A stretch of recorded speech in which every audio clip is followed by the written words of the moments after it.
Beleza. Recording is on. Vamos lá.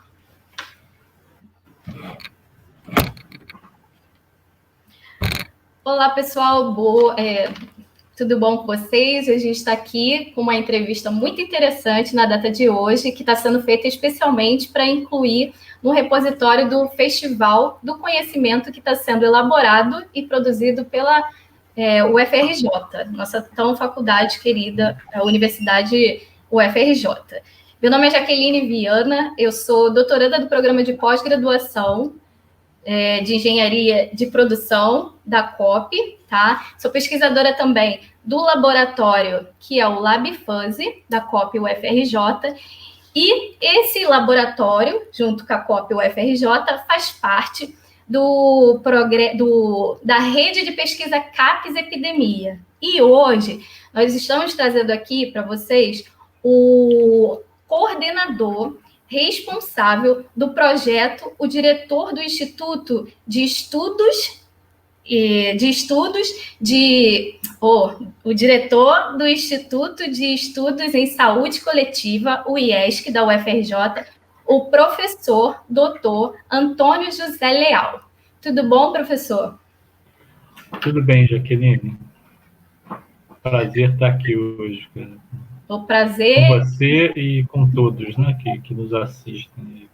O prazer é nosso de estar aqui, o professor dividindo esse tempo conosco. Eu sei o quanto o tempo é importante. E o professor Antônio José Leal Costa, ele está na frente de um projeto muito importante, que foi o que deu origem à rede que a gente vai comentar um pouquinho aqui hoje, tá? Essa rede que é o projeto de epidemias, e a gente queria que o professor compartilhasse com a gente, conosco, o que é esse projeto, de onde veio esse projeto, de que se trata esse projeto?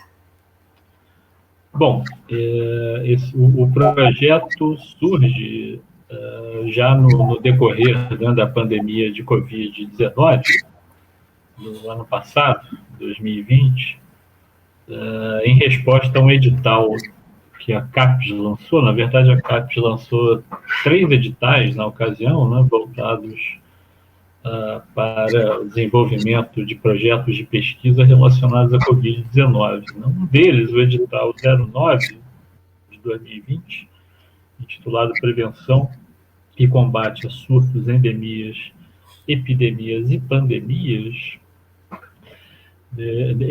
A esse edital, nós submetemos um projeto intitulado Diagnóstico e Tomada de Decisões em Saúde Pública, Meio Ambiente e Economia, através da modelagem e aplicação de algoritmos utilizando lógica fuzzy em apoio ao enfrentamento da epidemia de Covid-19.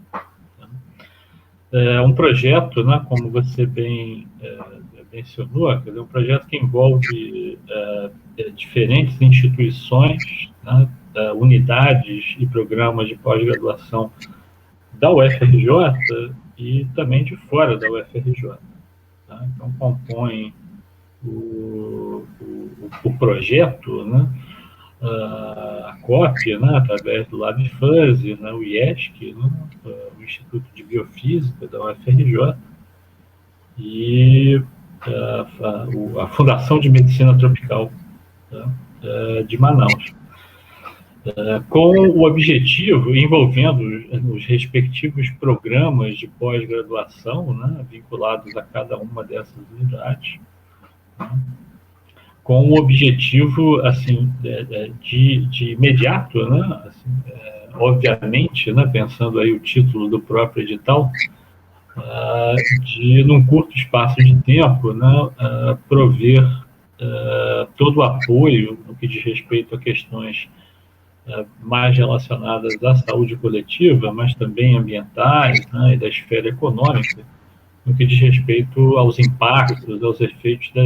da pandemia de Covid-19, especialmente entre nós aqui no Brasil.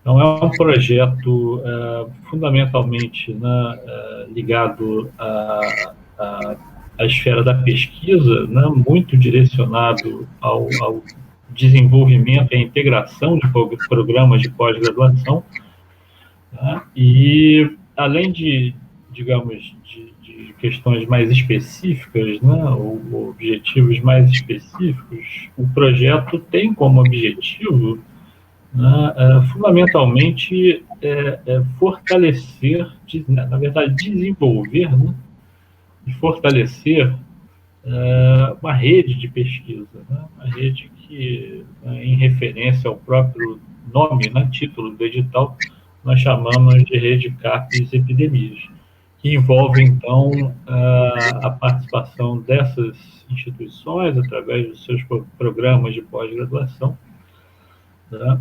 E tem como objetivo principal, né, de curto prazo, né, a pandemia de Covid, mas também envolve, né, outros temas relacionados a epidemias de maneira mais ampla, né? Outras doenças epidêmicas, potencialmente epidêmicas, enfim, tudo que diz respeito de alguma forma, né, a prioridades em saúde pública.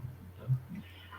E, enfim, integrando, né, diferentes grupos de pesquisa com diferentes experiências e expertises, né, que eu acho que é algo bastante desejado, né, na esfera da pesquisa, né, a perspectiva aí da multidisciplinaridade.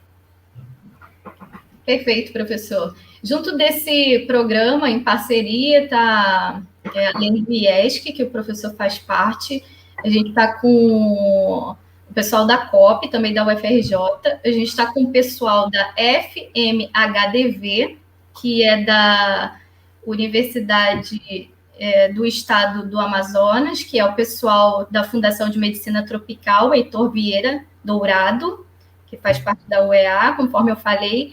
Tem o pessoal também da IBCCF, que é do Instituto de Biofísica Carlos Chagas Filho, que também faz parte da UFRJ. Ou seja, como o professor falou, é um encontro de capital intelectual que vão ter trocas de informações que vão ser muito valiosas. É um curto espaço de tempo, mas pelo que a gente tem visto, a quantidade de parcerias que foi incluída nesse projeto vai gerar, eu acho que, produtos bem importantes para a gente nessa esfera da ciência, com certeza. Professor, o professor já falou qual é o objetivo. Eu queria perguntar se... eu sei que tem 10 meses do início do start desse projeto, e eu queria entender se a gente já conseguiu, nesse curtíssimo espaço de tempo, já ter uma dimensão do que de algum resultado que já vai começar a ter de resultados que são vinculados a essa rede. Sim, Jaqueline, são resultados, diria que preliminares, mas não menos importantes, né, relevantes. Resultados que estão sendo produzidos, né, por meio de atividades que envolvem disciplinas de pós-graduação, nas quais os alunos de pós-graduação, doutorado principalmente, mas mestrado também, desses diferentes programas, vêm participando e vêm cursando, né, conjuntamente, né, essas disciplinas. Então, eu diria que esse já é um resultado, né, no que diz respeito a essa interlocução, essa aproximação entre os diferentes programas de pós-graduação. Tá? E, como eu disse, tem trabalhos, né, de conclusão dessas diferentes disciplinas que remetem a dimensões distintas relacionadas, né, ao estudo e à compreensão, né, da pandemia em curso. Tá? Então, tem estudos, resultados, né, relacionados a, por exemplo, na difusão da pandemia de Covid, aqui entre nós, no Brasil, difusão no tempo, né, e no espaço. Tem também trabalhos relacionados a questões de logística, né, de materiais, enfim, insumos, né, necessários para o desenvolvimento das ações de controle da Covid. Há também resultados relacionados a modelos, né, que auxiliam no diagnóstico da Covid. Né? A Covid é uma doença que tem um espectro, né, de manifestações clínicas muito amplo, né? Vai desde as infecções assintomáticas, né, que não se manifestam clinicamente, silenciosas, até as infecções, as formas graves, né, da infecção, que necessitam hospitalização, enfim, tá? Então, temos resultados, né, que se propõem, né, a apoiar essa diferenciação diagnóstica na rede de saúde, do Sistema Único de Saúde. Né? Quer dizer, junto com os profissionais, né, digamos, algoritmos, né, que, a partir ou baseado, né, nas manifestações clínicas dos pacientes, né, auxiliem, né, na diferenciação diagnóstica da Covid com outras doenças. Isso é muito importante, porque o diagnóstico oportuno, né, feito assim no momento adequado, né, interfere em grande parte no prognóstico da doença. Um diagnóstico tardio da Covid, ainda que relevante, ainda que importante, né, pode resultar aí num aumento da gravidade, né, da letalidade da doença. Então, essas iniciativas voltadas para o aprimoramento, né, dos processos diagnósticos, né, veja, no momento em que temos uma frequência de casos da ordem de milhares de casos por dia, né? Então, obviamente, eu não estou aqui desconsiderando a importância, né, das equipes de saúde qualificadas, treinadas, mas numa situação como essa, a sobrecarga é tamanha, né, que iniciativas, né, de apoio, né, aos procedimentos diagnósticos são extremamente relevantes. Lembrando também que a gente ainda tem, né, restrições no que diz respeito, por exemplo, à testagem, menos atualmente, mais recentemente, menos do que no início da pandemia, mas ainda temos, né, restrições com relação à disponibilidade de meios diagnósticos, de confirmação diagnóstica. Então, essas iniciativas são de enorme relevância para a saúde pública. Tá?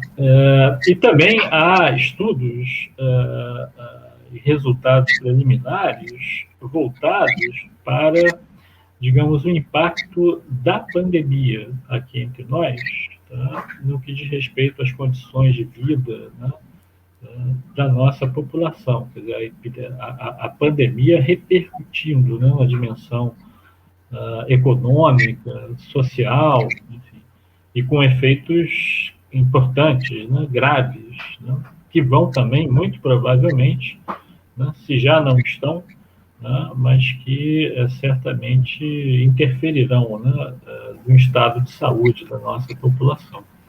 Tá? São estudos que envolvem diferentes dimensões aí do que a gente pode entender como estado de saúde, né?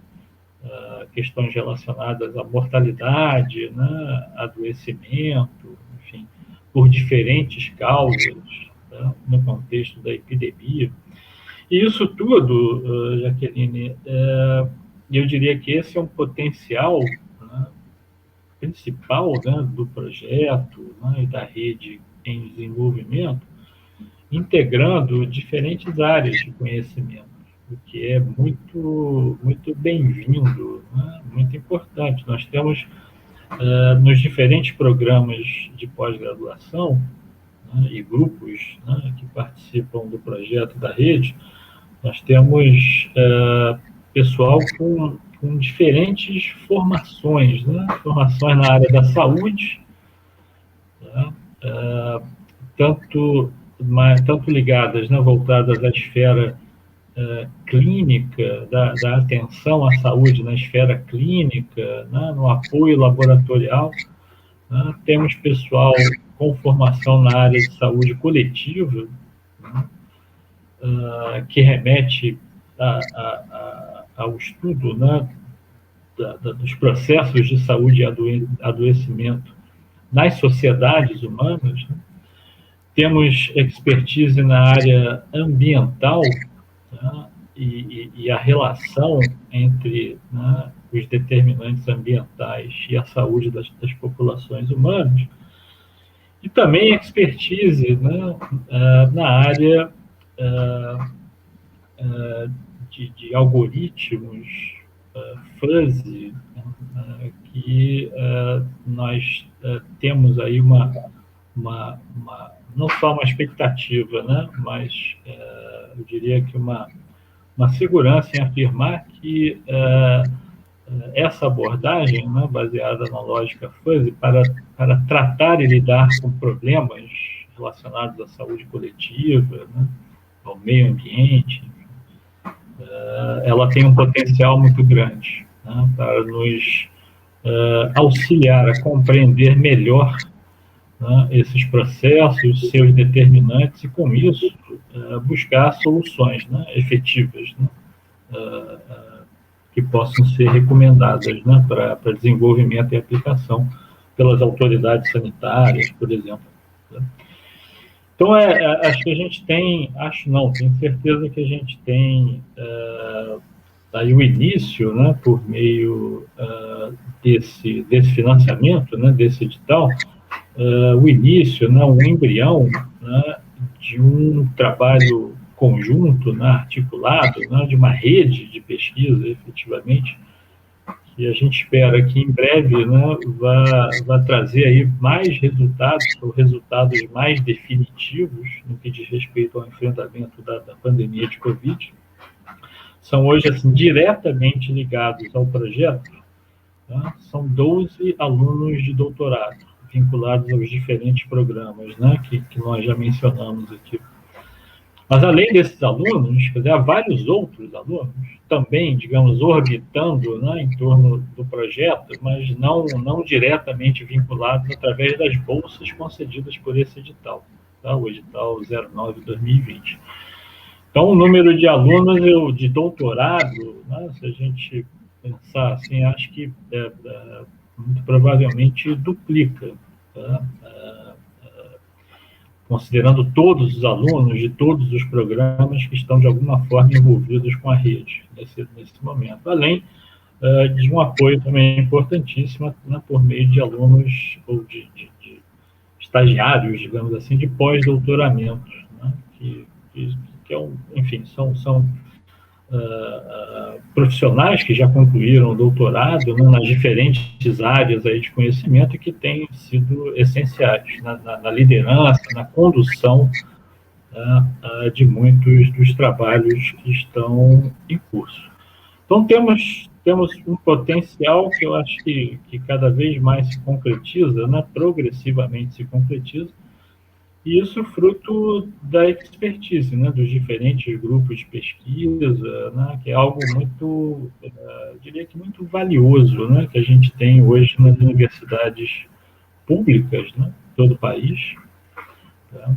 E eu destacaria, né, em particular, tá, a importância, né, de grupos, né, de excelência como nós temos hoje, tanto aqui na UFRJ como no estado do Amazonas. Excelente, professor. E o professor citou com relação às bolsas, ou seja, o programa, além da pesquisa fantástica que está fazendo, está dando a oportunidade de trazer bolsistas para trabalhar como os doutorandos e até os pós-doutorandos. Isso é importantíssimo, acho que, para o país, a nível de capital intelectual. O professor, junto com a equipe, junto com a rede de pesquisa CAPES Epidemia, conseguiu ir contra tudo que a gente está passando no sentido de trabalho, e eu queria que o professor compartilhasse um pouquinho para a gente quais foram os maiores desafios de tocar, estar na frente de um projeto de tamanha relevância num período tão desafiador igual a gente está passando. Qual foi, assim, as maiores dificuldades que o professor enfrentou aí desde março do ano passado, que Eu entendo que o edital, acho que tem o início do projeto tem em torno de 10 meses, mas o professor já vinha trabalhando desde que a pandemia começou.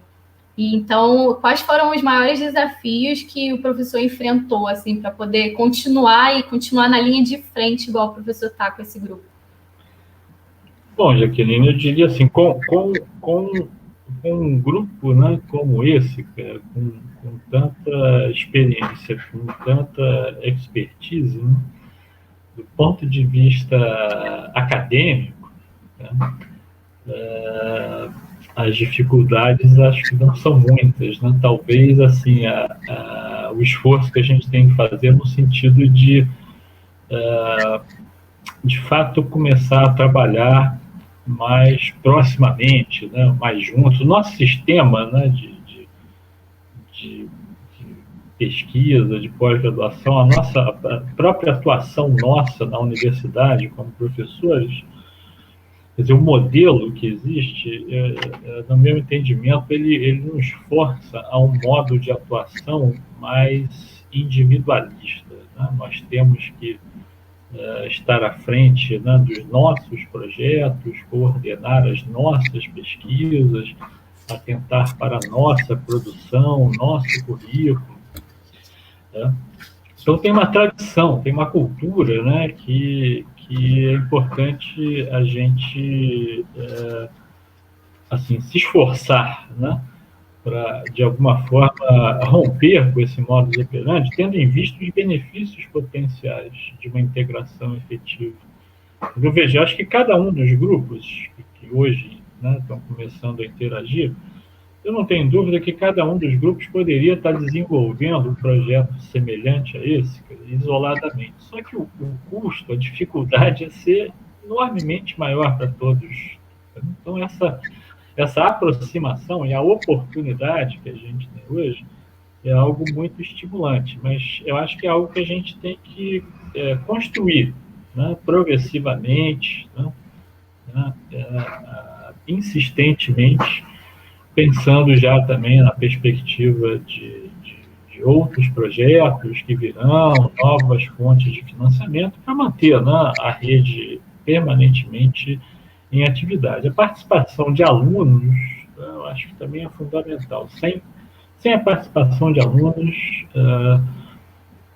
não só talvez não fizesse muito sentido, tá, mas como seria, acredito que, né, quase que impossível, tá, a gente está, de fato, desenvolvendo, né, o que está acontecendo. Tá? Então, vocês, alunos, são a mola propulsora, né, dessas iniciativas, desses projetos. Eu acho que a gente tem que ampliar, né, para além da pós-graduação. Eu vejo o espaço da iniciação científica como estratégico, né, para a consolidação dessa nossa rede. E essa iniciativa, né, do Festival do Conhecimento, pois a gente não pode deixar de mencionar também a importância, né, e o potencial da extensão.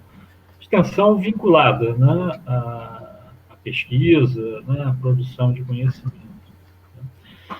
A dificuldade maior mesmo remete aos aspectos administrativos, né, do projeto, que a gente acaba tendo, do ponto de vista da estrutura, né, nossa, né, muitas lacunas, né, muitas deficiências, tá, no sentido de administrar o dia a dia dos projetos, né, tendo em vista aí a necessidade de atentar para as normas, né, que as agências de financiamento como a CAPES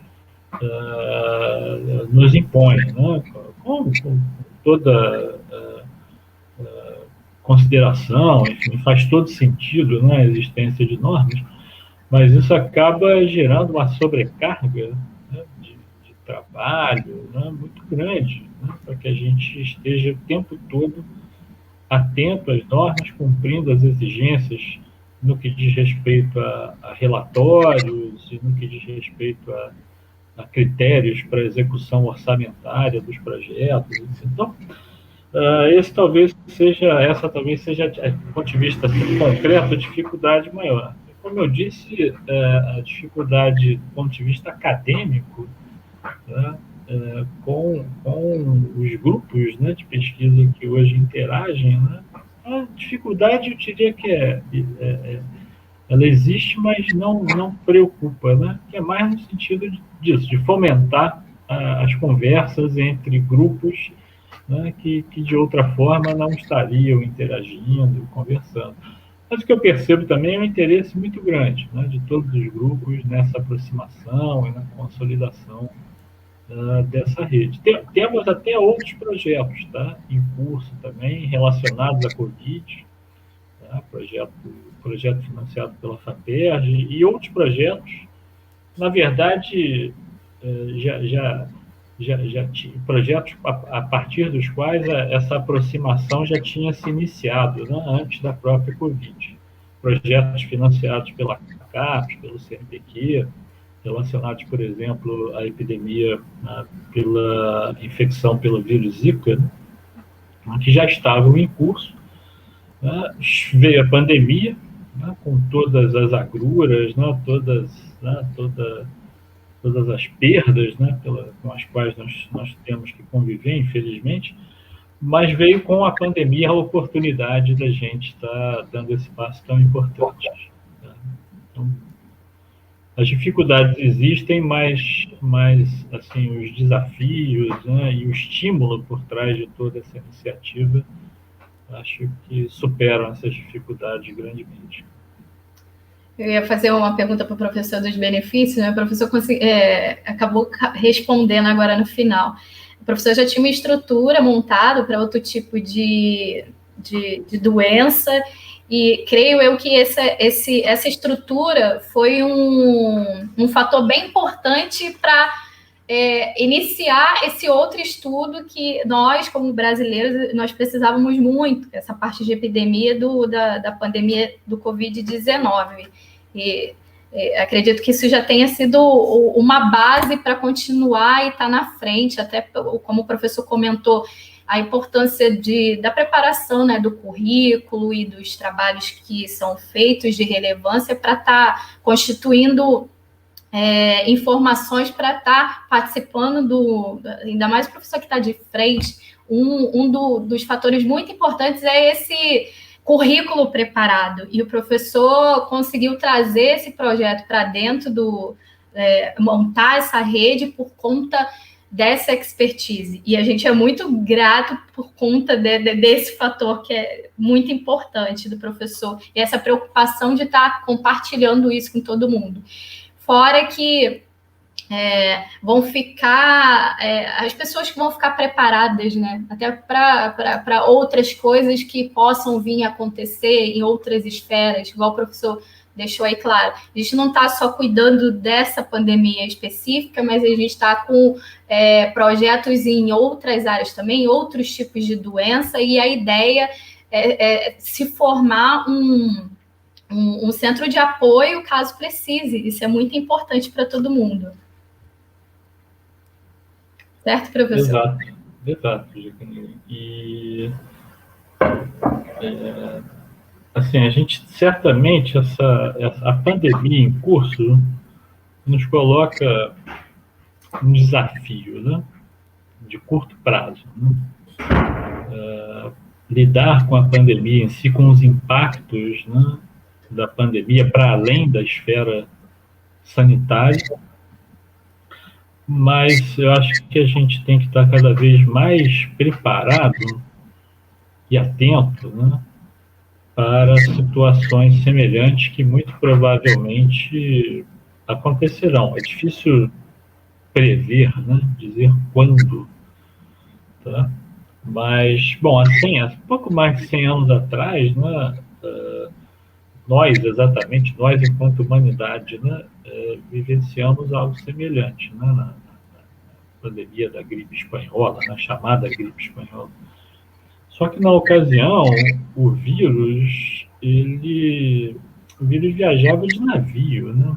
Então demorava mais, né, para o espalhamento, né, da da gripe espanhola demorou mais tempo, né? Hoje, né, como aconteceu recentemente, né? Alguém adoece no interior da China, em questão de poucos dias, tá? Pode estar alguém não sai do interior da China ou de qualquer outro lugar no mundo, né? Estou me referindo à China porque foi o que aconteceu, né, no caso da Covid-19. Mas alguém adoece em qualquer lugar no mundo, né?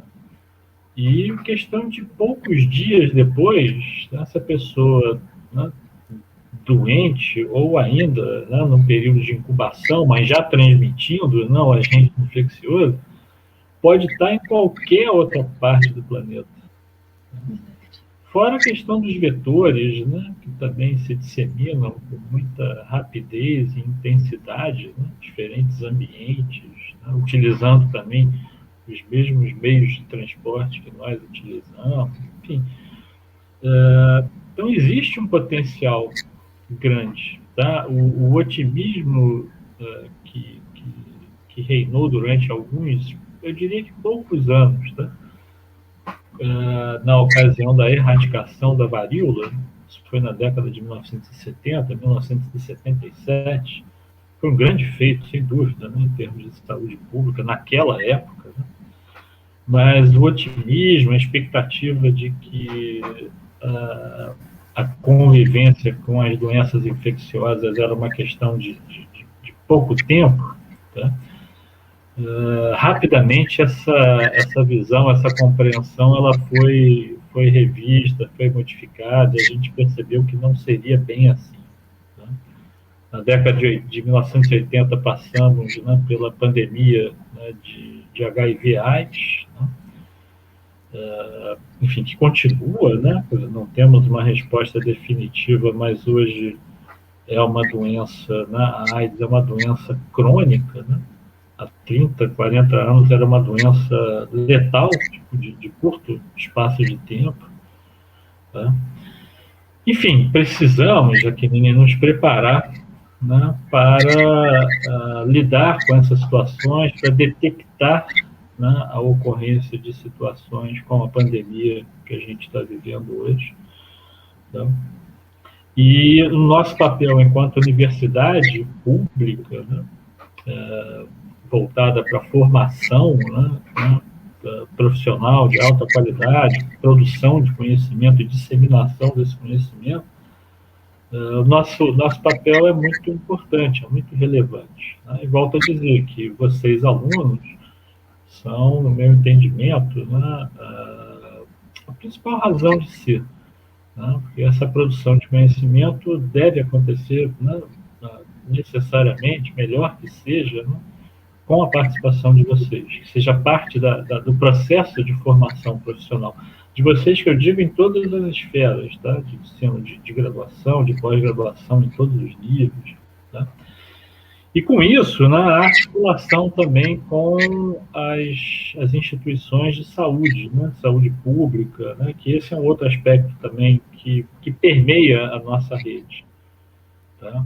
Essa aproximação, esse nosso interesse, essa nossa aproximação de um trabalho articulado com as secretarias de saúde, na esfera municipal, na esfera estadual, até mesmo no Ministério da Saúde, tá? Seja contribuindo aí com a formação, com o aprimoramento, né, dos profissionais, seja em parcerias, né, que resultem aí a produção de conhecimento, mas um conhecimento que possa ser, de fato, aplicado, né, mais rapidamente possível.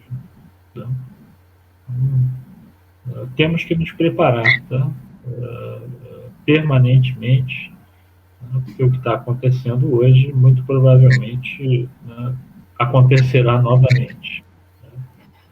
Né? E é isso, com o nosso modo de vida hoje, das grandes cidades, né, a forma como nós, enquanto civilização, né, humana, né? Quer dizer, nós nos organizamos hoje, tá? Esses riscos são riscos que, de fato, né, se expressam aí em escala global. Né? Verdade. Isso. É o que precisamos, é o que podemos, é o que temos que fazer como universidade pública. Professor Antônio José Leal Costa, queria agradecer a participação e foi incrível a conversa, o professor sempre muito esclarecedor com os temas que a gente aborda e uma paciência, ter cedido o tempo. Eu, como doutoranda e pesquisadora, e poder ver que a gente pode... Eu sou da área de exatas, né? Eu sou da parte do laboratório de matemática e lógica fuzz, e a gente conseguir pegar a expertise de doutores tão conceituados, como é o caso do professor, e com a ajuda dos professores, a gente conseguir transformar isso em modelos para poder estar gerando uma ferramenta no futuro para avaliar o que tem acontecido hoje, avaliar possíveis casos no futuro, e estar participando desse projeto tão incrível. Queria agradecer o professor, queria agradecer a universidade, o FRJ, queria agradecer o pessoal da organização do Festival do Conhecimento, que está dando essa oportunidade para a gente incrível. Muito obrigada, professor. Eu que agradeço, Jaqueline. Muito obrigado pela oportunidade, tá? E obrigado também a todos que nos assistem aí no festival. Tá?